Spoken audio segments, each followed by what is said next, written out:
How to fix the Roblox keyboard not working issue. Hi everyone, welcome to the channel. This is Rose and without further ado, let's begin. First launch Roblox and open any game. After that you will see Roblox logo at top right corner. You simply need to open setting and ensure movement mode is set to keyboard default. And then you need to click resume. If that doesn't work for you, you simply need to exit Roblox. And now you need to right click on the start menu at bottom left. Locate settings and open it. Now in the settings section you can easily search for a keyboard and open it.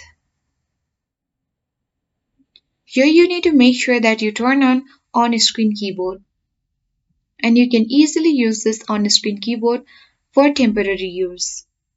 After that you can easily go to device manager by searching in the Windows search icon at bottom left.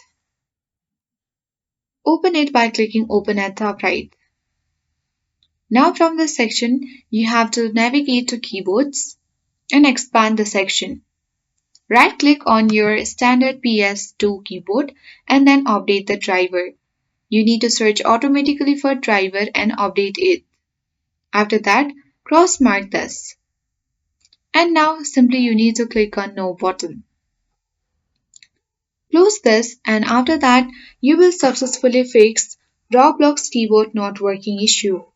I hope this guide worked, and if you are new to our channel, hit the like button and subscribe. Thank you for watching and I'll see you in the next video.